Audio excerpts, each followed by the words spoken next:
of a different video today. This is my first time out at the courts, really, since the summer of 2023. I had pretty invasive foot surgery in January of 2024. Now it's August of 2024. Doctor says my foot is about 95% healed. But the foot's not really the problem anymore. Now it's kind of the ankle above the foot, because I was in a walking boot for 10 months after the surgery, and it severely weakened my ankle. So now my ankle is sore all the time, especially when I either push off on it or land on it. So actual jumping is not the problem. It's more so the landing afterwards that's the issue still.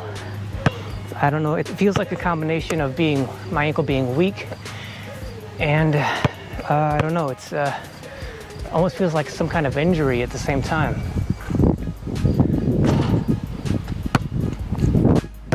So because of that, I'm not really worried about like performance or how well I shoot or how efficient I am out here. I'm more so concentrating on body control. Body control is the issue. Body control is what I'm working on. Because if I just come out here, try to fire 100% and go at like 100% speed and intensity, I'm just gonna miss shots anyway after 10, 11 months off. So if I'm gonna miss anyway, then I might as well focus on form and technique and body control than on actual intensity.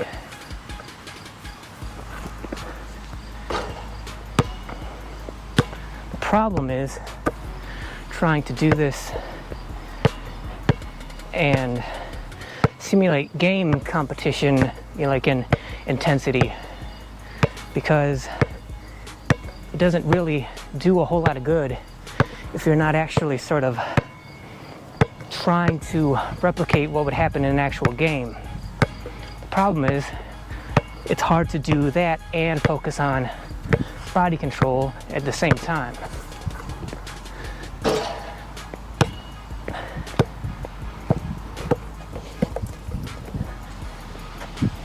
So it's going to be kind of a combination of the two, where like the jump shots are not going to be exactly as they would be in a game. Probably, I don't know, 70% of that.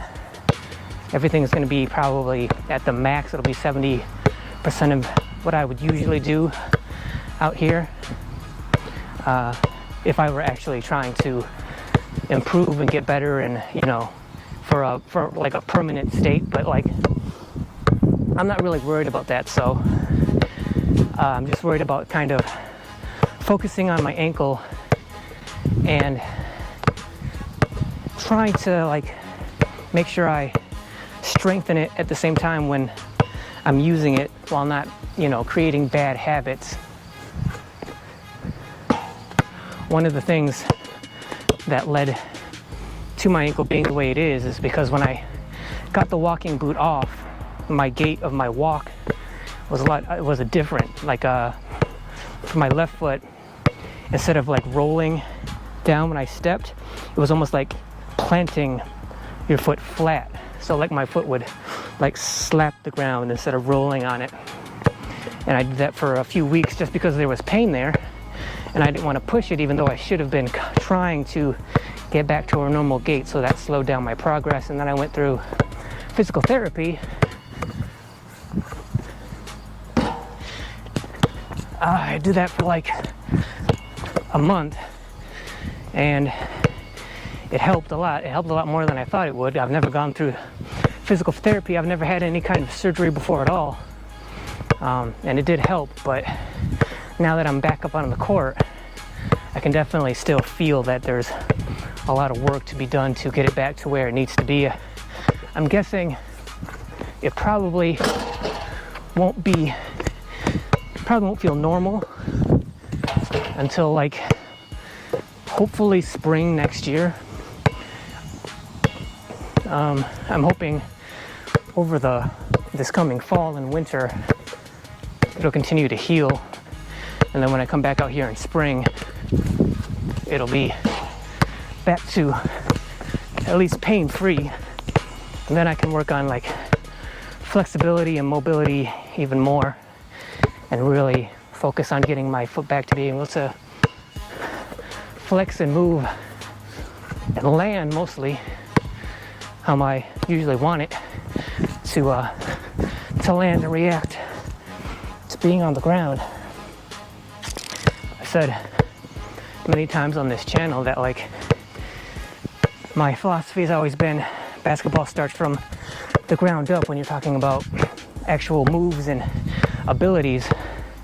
If if the way your feet contact the ground is off, or if you're not doing it correctly because of the chain of events that goes from the ground up, then you're really setting yourself up for bad mistakes. If the way your feet are touching the ground and then everything moves from your feet up to the rest of your body, if your feet aren't right, then the rest of your game's not going to be right. At least it's not going to be nearly as good as it could be if you just fix the way your feet are touching the ground.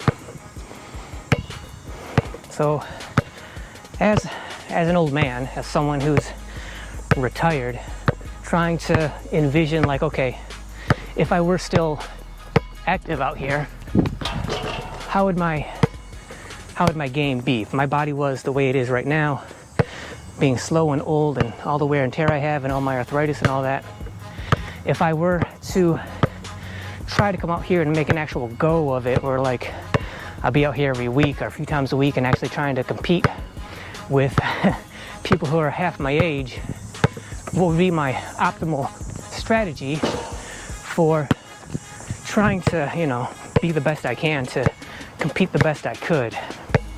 Now, when I was young, my initial strategy was,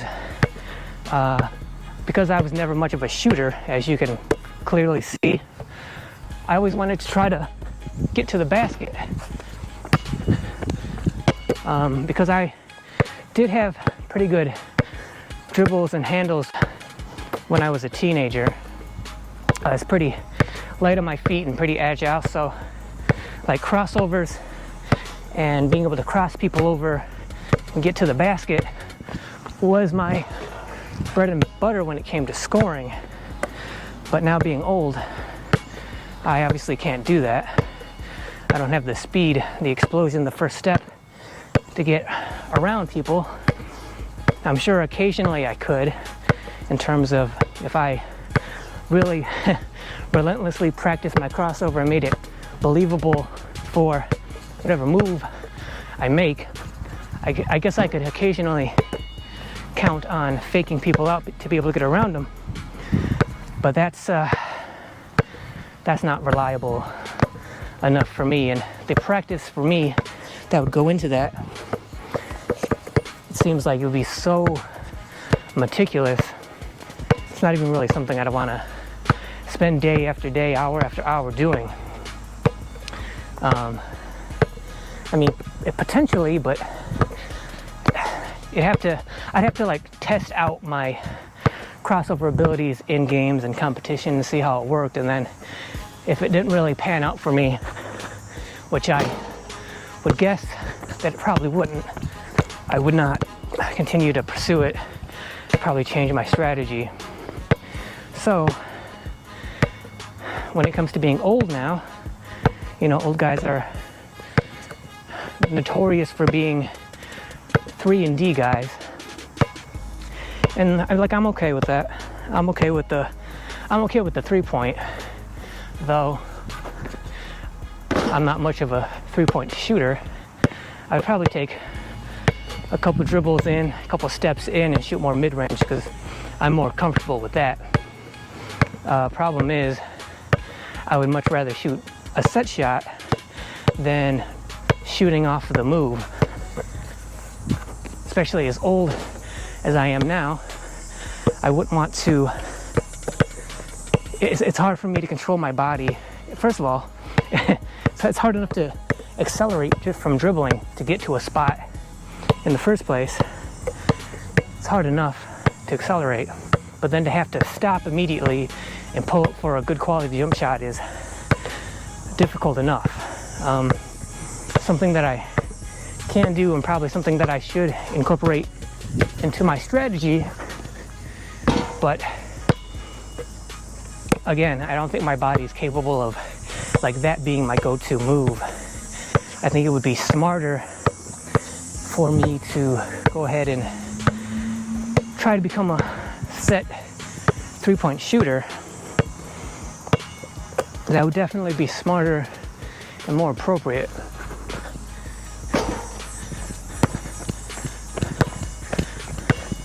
Problem is, 1 is my ankle, and 2, as I've said in other videos, that's going to take a lot of shooting and a lot of high intensity shooting, meaning I have to shoot actual game style, competition style threes.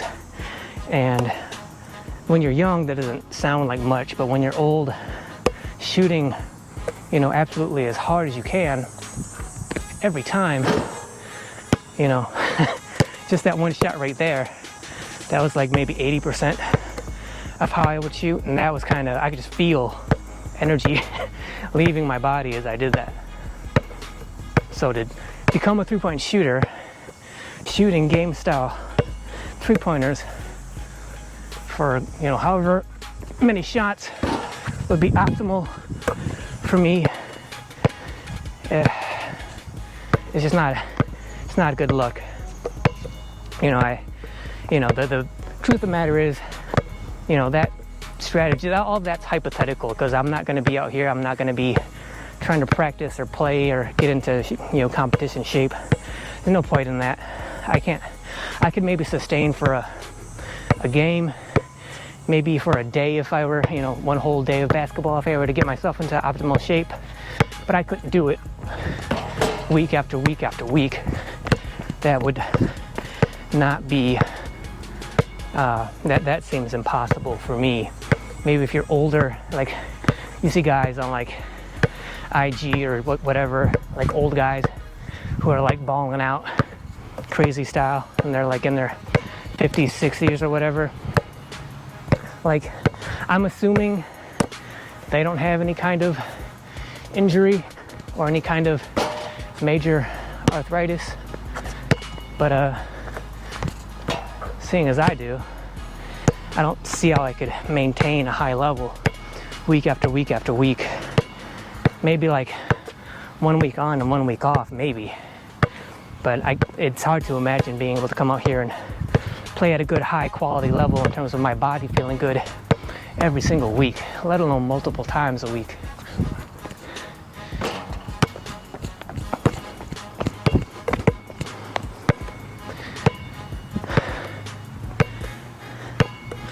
I gotta say, this is it's embarrassing to a degree of how off I am, but also, haven't really been out here for 10, 11 months. So I could get down on myself and I could, get frustrated, or I could just not post this for the potential world to see, but whatever. Like, nobody's gonna watch anyway, so it doesn't really matter to me. I never claimed, I've always said since this channel started, like, who's ever watching this channel could probably take me one-on-one. Since I've been retired for so long, and my body is, it feels crippled, and at least relatively to how it used to be, my teens and 20s.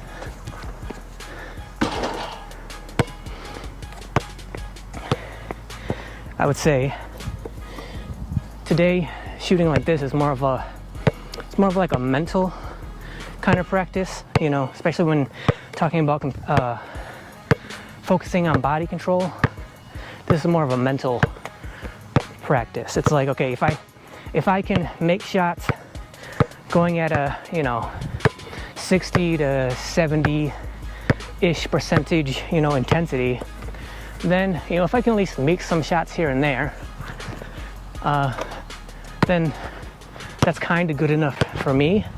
It's kind of an indication of like, okay, maybe I could push it. Maybe I could, next week I could come out and push it a little bit more, and the week after that I push a little bit more, and till I feel more strong and like consistent.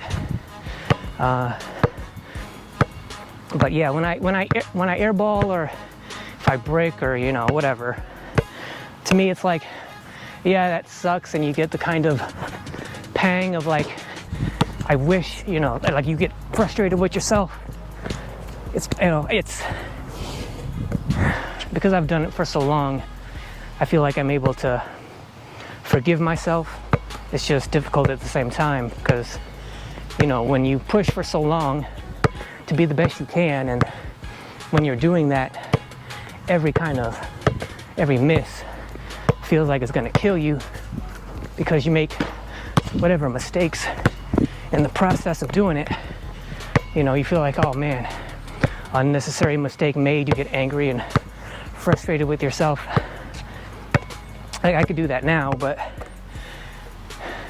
it wouldn't serve much of a purpose for me to get angry or upset,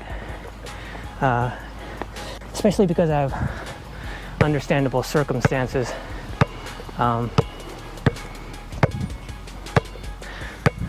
So I mean, at this stage and age of where I'm at, I'm kind of just happy. It's like a full circle kind of thing, where I'm just happy to be out here again, or I'm happy that I'm able to still come out here and be out here, and like I feel fine when I jump. It's not high and it's not powerful, but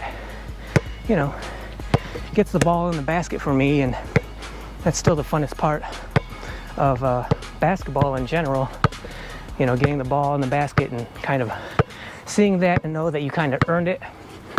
That's still the funnest part. So, when I first started playing basketball, I was terrible, and I knew I was terrible, but I also had no ambitions about trying to go pro or anything like that. I just loved being on the court because it just kind of fit me. So then I went through my career, and when I started to take basketball seriously, and I did make progress, and then I got to my peak, and then I ran my body into the ground. I feel like, damn, that's a B. I feel like, I've kind of earned the right to come out here and just sort of relax again and take it easy and let the game be fun and relaxing, and lose myself in it. I'm back to missing the vast majority of my shots, but I'm okay with that. There's nothing on the line for me anymore. I don't have to worry about coming out here next week and going in competition, and am I going to play well? Am I going to make progress? I don't have to really focus or worry about that anymore. So because that pressure isn't there, it does feel good just to sort of get shots up and just to be ball again, you know. And I think it's good, while I'm not, while I don't advise much like shooting around for the sake of shooting around, because I feel like that's wasted time. If you're going to be out here, if you're going to be putting shots up, then you should at least have some kind of purpose, you know, for doing so. Because if you're going to put that wear and tear on your body, then you might as well do it with a purpose. But I think it's good from time to time just to get out here and sort of remind yourself why you like and enjoy the game, and to sort of internalize that. Keep it in mind when you don't feel like doing it. Like, okay, I don't feel like practicing today. I don't feel like putting the work. And you remind yourself how enjoyable it actually is and can be. And then, you know, use that to remind yourself on those days, and you come out here and then maybe at first you're not feeling it, but you work your way into it. And before you know, it feels like any old regular day in terms of good hard practice.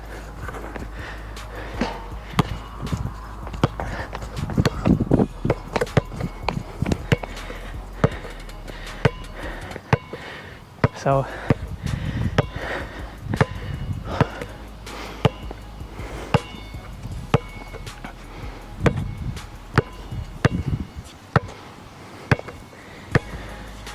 you'll notice that I'm not doing any kind of drills. There really is no structure right now. You know, so this is kind of the definition of shooting around, even though it's not mindless. There really is no structure as to what I'm doing, though I am trying to be very cognizant of when I shoot, how does it feel? How does my body move? Did I control it right? Did I make a mistake? You know, and then if I miss, it's like, all right, obviously did some stuff wrong. What was it? How did it feel? And then when I do make a shot, it's the thought of like, okay, I did something right that time. Try to remember that, try to internalize it, try to replicate it going forward.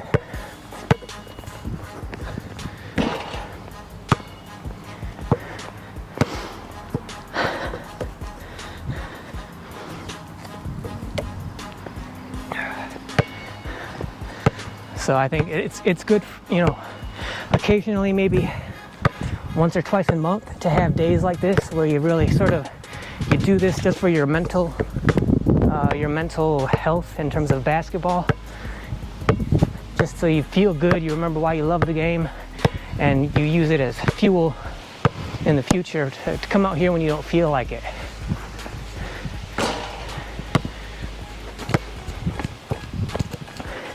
Just like when I say, like, most of the time I don't think you should push yourself to exhaustion.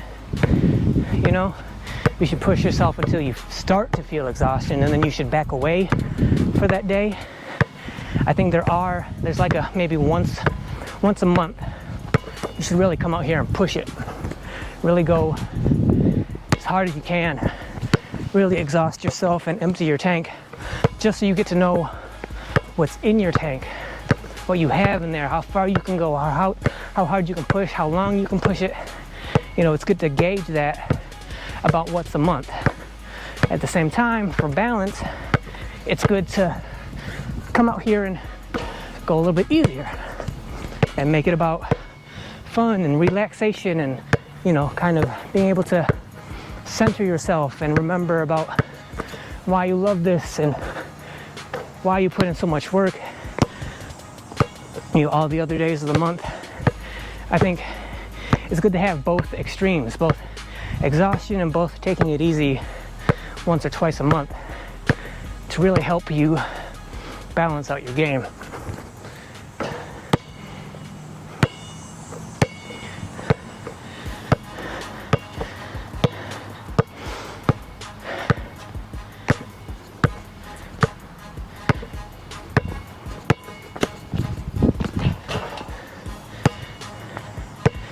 Before I actually started shooting, I did do a little bit of a warm-up where I just do my classic leg swings, and then I did some body weight squats just to get the blood flowing to my legs and my feet and my ankles and my knees, and then I did some shooting.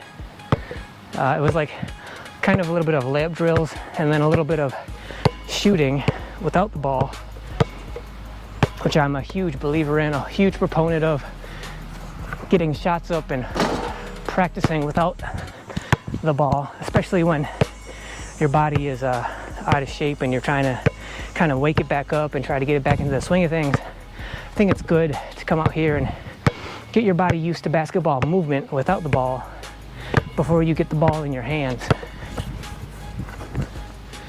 Because especially for me, if I were to come out here and just start shooting cold, with my legs cold, I would barely have any height on my jump, which not that I have much anyway, but I'd barely be jumping at all. I'd barely be putting any effort into it. I'd be barely getting off the ground. I wouldn't have any power. All my shots would either come up short or I'd be pushing too hard and then the shot would become flat. So instead, come out here and do some footwork drills, do some layup drills, and then do some like shooting without the basketball, just so my legs get used to that motion before I actually do start shooting the basketball.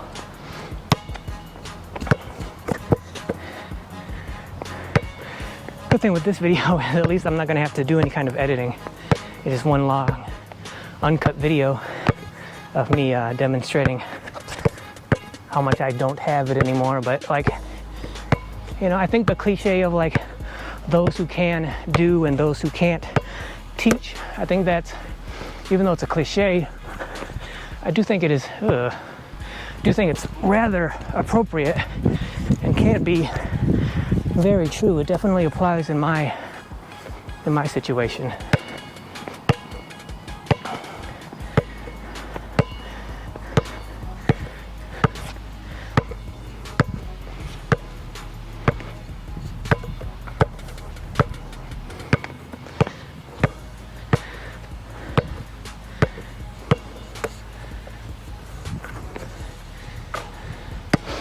Like I said, it's a combination of, you know, kind of taking it easy while at the same time maintaining kind of my mind basketball connection to my body, how my body moves, what it does right, what it does wrong, and just sort of kind of trying to remember that and internalize it for the future. A lot of people, when they're shooting around, come out here and just jack up shots just because they can, and they don't really pay attention to what they're doing, and then wonder why their game doesn't grow and progress like they want it to. You gotta pay attention. You gotta care. You don't care, then why would you? Why should you get better and make any progress if you don't care about your own game and your mistakes and getting better? You're just out here jacking up shots. Why should you? Why would you get any better unless you're already uber talented in basketball? In which case, you know, you don't need nearly as much practice as the next person anyway.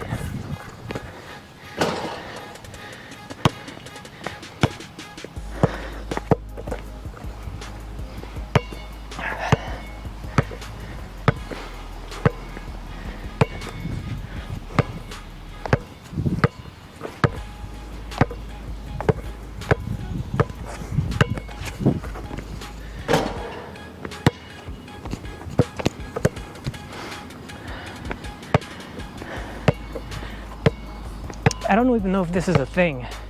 You know how like kids like to watch other people play video games? I've never understood that, and I don't even really usually all that much enjoy watching other people play basketball, but I wonder if that is a thing. I mean, I guess people probably don't like to watch unless the people that you're watching are actually good and you can be like amazed at what they're doing, and there's no reason for you to be amazed by what I'm doing, obviously. But I wonder if that is a thing.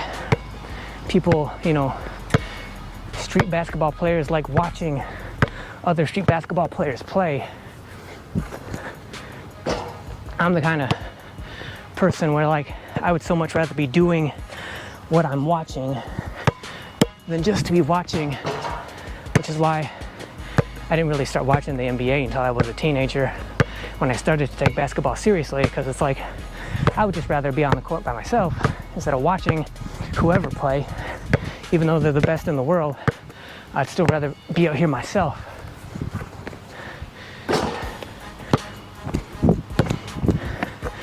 But that would be cool if you guys actually like to see me out here wasting time, or wasting your time at least, watching me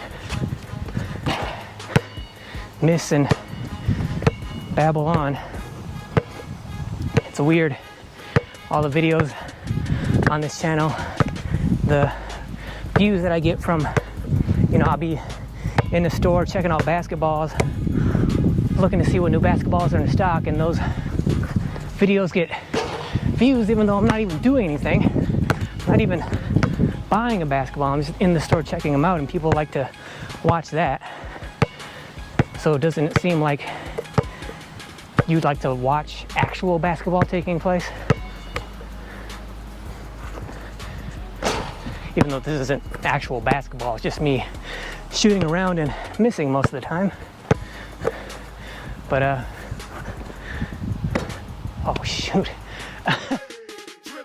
Off the chain link, sunbeam gleam, bounce back like the sneakers got springs in the scene. Sweat drip, rehab dreams on the asphalt stage. Feel the ghost of my crossover trapped in a cage.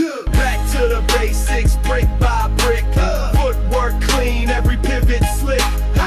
Jumper shaky, but the grind's legit. Rebuilding my game, piece by piece, bit by bit. Spin moves feel rusty, rhythm ain't synced. My shadow fakes left, but my body just blinks. Thoughts of the hardwood, crowds in the stands, but I'm here with a park bench, no clap in hand. Ankles taped, heart on replay. Pain whispers quit, but I don't obey. Recovery's a slow jam, beats don't rush. Every layup's a prayer, every miss is a hush. Back to the basics, brick by brick. Footwork clean, every pivot slick.